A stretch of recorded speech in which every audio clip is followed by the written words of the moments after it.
येशू ख्रीष्टको नाउँमा यहाँहरू सबैजनालाई जय मसीह नमस्कार। काठमाडौँ सामुदायिक मण्डलीद्वारा सञ्चालित कार्यक्रम द ब्लेस्ड लाइफ सुन्नको निम्ति रेडियो सेट अगाडि बसिरहनुभएका सम्पूर्ण श्रोतावृन्दहरूलाई म कार्यक्रममा स्वागत गर्न चाहन्छु। यो कार्यक्रम हप्ताको बुधबार साँझ 7:15 देखि 7:30 बजेसम्म तपाईँहरूले सुन्न सक्नुहुनेछ। Good news FM 105.1 मेगाहर्जमा। सुरु गरौँ आजको कार्यक्रम।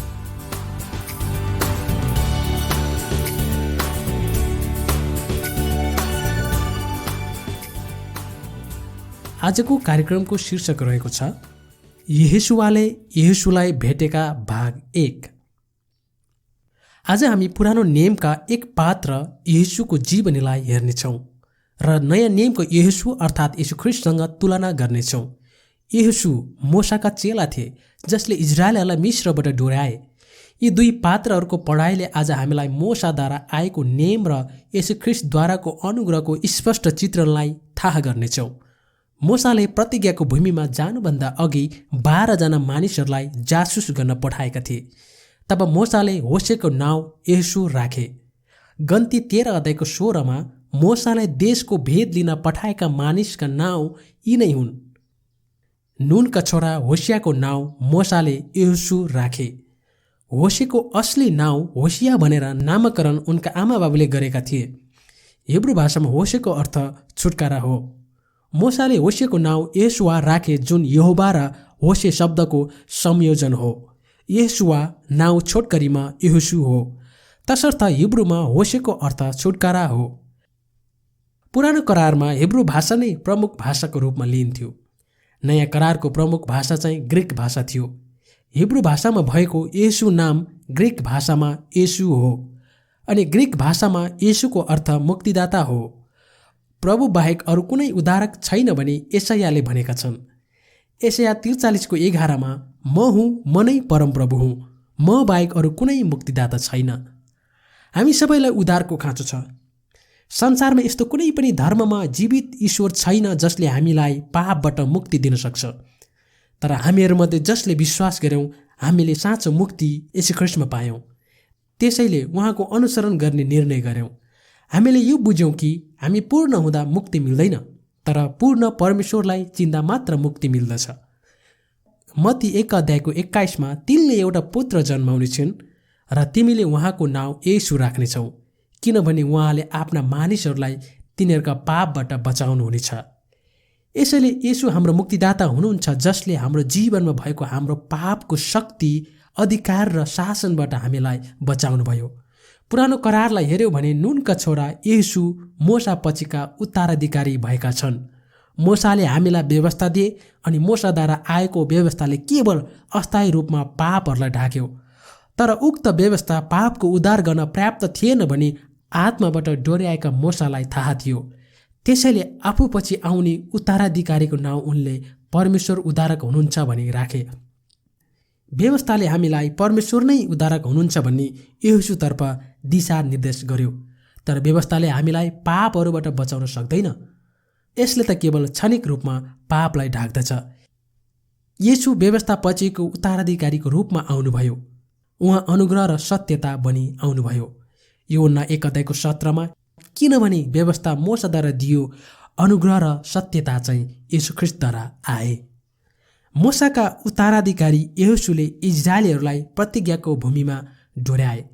व्यवस्थाका उत्तराधिकारी येशूले हाम्रो पापहरूलाई हटाउनु भई उहाँको अनुग्रहमा डोर्याउनु भयो। प्रिय श्रोतावृन्द, आज हामीले सुनिरहेका यहोशुवाले यहोशुलाई भेटेका भन्ने शीर्षकको यथार्थ यहाँलाई स्पष्ट हुँदैछ भन्ने कुरामा हामी विश्वस्त छौँ। तसर्थ हामीले येशूलाई आफ्ना मुक्तिदाता भनी स्वीकार गरी उहाँलाई भेट्दा हामी के गर्छौँ भन्ने कुराको पनि स्पष्ट चित्र बुझ्नुहुनेछ। आउनुहोस् यसलाई अझै खण्डन गरेर हेरौँ। यहोशु 5:13-15मा यहोशु एरियोको नजिक हुँदा तिनले आफ्ना आँखा उठाएर हेरे र आफ्ना सामुन्ने हातमा नाङ्गो तरवार लिएका एकजना मानिस उभिरहेका रहेछन्। यहोशु उनी कहाँ गएर तपाईँ हामीपट्टि हुनुहुन्छ कि हाम्रा शत्रु हुनुहुन्छ भनी सोधे। अनि उनले भने, होइन, तर परमप्रभुको फौजको कप्तान भएर म यहाँ आएको हुँ। तब यहोशुले जमिनमा घोप्रो परेर दण्डवत गरे र उनलाई भने, मेरा प्रभु आफ्ना दासलाई के भन्नुहुन्छ? अनि परमप्रभुका फौजका कप्तानले येशूलाई भने, तेरा खुट्टाबाट जुत्ता फुकाल, किनकि तँ उभिएको ठाउँ पवित्र छ। अनि येशूले त्यसै गरे। यरीहोमा गएर कसरी आक्रमण गर्न सकिन्छ भनी येशू निर्धारण गर्न गएका छन्। यरीहोको सहर एकदम विशाल, पर्खाल र भयानक सुरक्षाद्वारा घेरिएको थियो। त्यस सहरमा आक्रमण गर्न इजरायलीहरूसँग कुनै पनि हात हतियार वा युद्धका सामग्रीहरू थिएन। उनीहरूसँग सामान्य भाला, तरवार र तीर र बाणहरू मात्र थियो। येशूले पक्कै पनि के गरौँ भनेर परमेश्वरबाट ज्ञानको माग गरेको हुनुपर्छ, किनभने पदमा यहाँ भनिएको छ कि येशू यरीहोको नजिक हुँदा तिनले आफ्नो आँखा उठाएर हेरे र आफ्नो सामुन्ने हातमा नाङ्गो तरवार लिएका एकजना मानिस उभिरहेको रहेछन्। येशू उनी कहाँ गएर, तपाईँ हामीपट्टि हुनुहुन्छ कि हाम्रा शत्रु हुनुहुन्छ भनेर सोधे। त्यस मानिस आफ्नो पक्षमा या दुश्मनको पक्षमा हो भनेर येशूले बुझ्न चाहेका छन्। त्यस मानिसले उत्तर दिएर यसो भने, होइन, तर परमप्रभुको फौजको कप्तान भएर म यहाँ आएको हुँ। अर्को शब्दमा, न त म कब्जा गर्न आएको हुँ भन्न खोजेका छन्। तब तुरुन्तै येशूले त्यस मानिसलाई चिनेर जमिनमा घोप्टो परेर दण्डवत गरे र भने, मेरा प्रभु, आफ्नो दासलाई के भन्नुहुन्छ? यदि हामी आफैले परमेश्वरको सामु नम्र पार्छौँ भने हामी उच्च पारिनेछौँ भनी पत्रुस 1:5 हामीलाई भन्दछ। पहिलो पत्रुस 5:6-7 यसकारण परमेश्वरको शक्तिशाली बाहुली मुनि तिमीहरू आफैलाई विनम्र तुल्याऊ र उहाँले उचित समयमा तिमीहरूलाई उच्च पार्नुहुनेछ। तिमीहरूका सारा फिक्री उहाँलाई सुम्पिदेऊ, किनकि उहाँले तिमीहरूको वास्ता गर्नुहुन्छ। अनि येशूको 5:15 अनुसार परमप्रभुका फौजका कप्तानले येशूलाई आफ्ना जुत्ता फुकाल भनेका छन्, किनभने येशू उभिएको ठाउँ पवित्र थियो। बाइबलले समयमा जुत्ता फुकाल्नु भनेको आफ्नो सम्पूर्ण अधिकार र शक्ति समर्पण गर्नु सरह थियो। यो चलन रुथको 4:7-8 स्पष्ट वर्णन गरेको छ। रुथ 4:7-8 प्राचीन समयमा जग्गा जमिन मोल तिरेर लिँदा वा सट्टापट्टा गर्दा दिनी मानिसले आफ्नो जुत्ता फुकालेर लिने मानिसलाई दिने चलन थियो। इजरायलमा पक्का गर्ने रीति यस्तै थियो। यसैले ती नजिकका नातेदारले बुहारलाई भने, तपाईँले आफ्नै निम्ति त्यो किन्नुहोस्, अनि तिनले आफ्नो जुत्ता फुकाले। येशूको लागि यो एउटा गहिरो निश्चित अनुभव थियो। इजरायली र कनानीहरूको बीचमा ठूलो युद्ध हुनेछ भनी उनले पूर्वानुमान गरिसकेका थिए। उनले सोचेका थिए कि यो विशाल युद्ध हुनुपर्छ र उक्त युद्धका प्रमुख कप्तान उनी हुनेछन्। तर जब उनले परमप्रभुका फौजको कप्तानलाई भेटे तब उनले थाहा गरे कि यो युद्ध परमेश्वरको रहेछ। अनि उनले कसरी प्रतिक्रिया जनाए त? उनले तुरुन्तै परमप्रभुको अघि आफैलाई विनम्र पारे। आफ्नो जुत्ता फुकालेर येशूले आफ्ना सारा अधिकार र लडाईँको दाबी तिरस्कार गरे।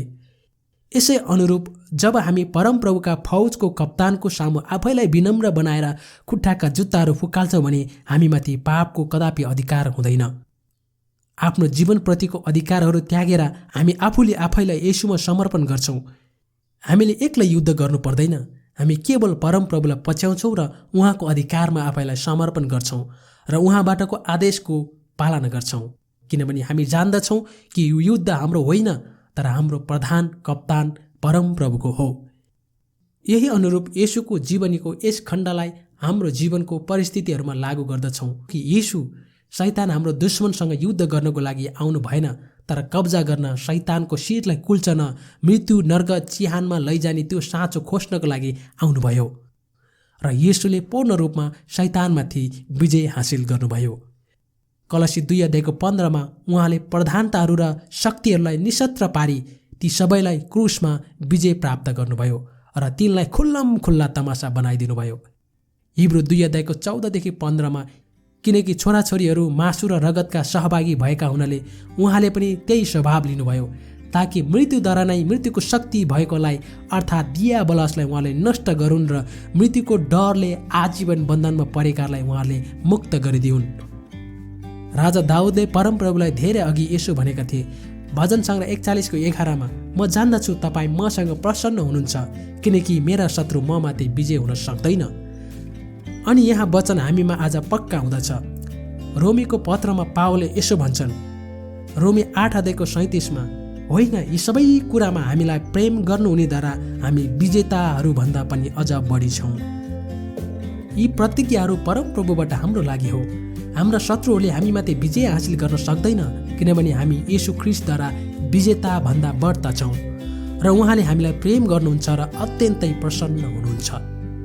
येशूसँगै हाम्रो युद्ध सकिएको छ। वचनले भन्दछ हामी येशूमा छौँ र उहाँ हामीमा हुनुहुन्छ, त्यसैले यदि हामी उहाँमा छौँ भने हामीले युद्ध जितिसकेका छौँ।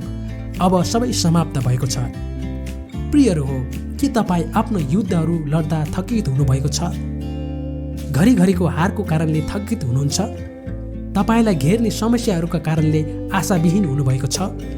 यदि यी प्रश्नहरूको जवाब तपाईँको लागि हो भने मसँगै प्रार्थना गर्नुहोस्। येशू, म मेरा युद्धहरू लड्दा लड्दै थकित भइसकेको छु। म तपाईँलाई आफ्नो मुक्तिदाता भनी स्वीकार गर्दछु। मेरा पापहरू हटाउनु भएको लागि धन्यवाद। तपाईँले मेरा युद्धहरू जितिसक्नु भएको छ। तपाईँद्वारा म विजेताभन्दा बढ्ताको छु। तपाईँ मेरो जीवनको नियन्त्रक हुनुहुन्छ। आमेन। यदि तपाईँले यो प्रार्थना मसँग गर्नुभएको छ भने तपाईँलाई बधाई छ, तपाईँ विजेता हुनुहुन्छ। आमेन। परमेश्वरले तपाईँहरू सबैलाई आशिष दिउन्। श्रोताबिन, हाम्रो कार्यक्रमको समय अवधि सकिसकेको छ। यदि तपाईँहरूलाई आजको यस कार्यक्रम सम्बन्धी, यस वचन सम्बन्धी तपाईँहरूको सल्लाह प्रतिक्रिया छन् भने तपाईँहरूले हामीलाई पत्रचार गर्न सक्नुहुनेछ।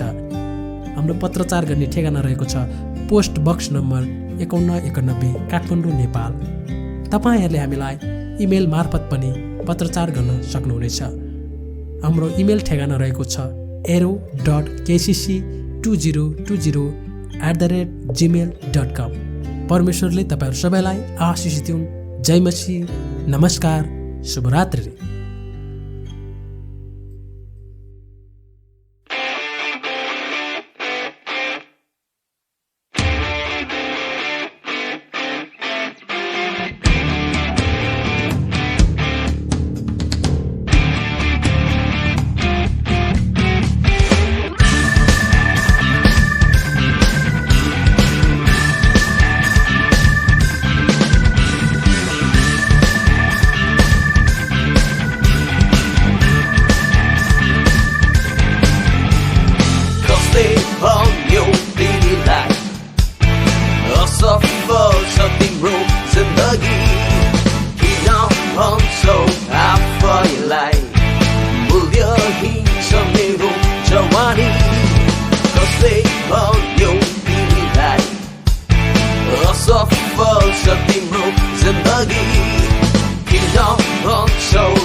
उत्तम सृजना ईश्वरको गौरी निश्चय स्वतन्त्र छ।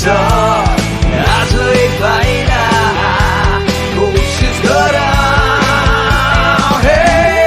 बलियो र साहसी हौ, कारण ईश्वर तिम्रो साथ छ। आफैलाई खोजी हेर, विजय बन्न बढ्दा छौ। बलियो र साहसी हौ, कारण ईश्वर तिम्रो साथ छ। आफैलाई खोजी हेर, विजय बन्न बढ्दा छौ।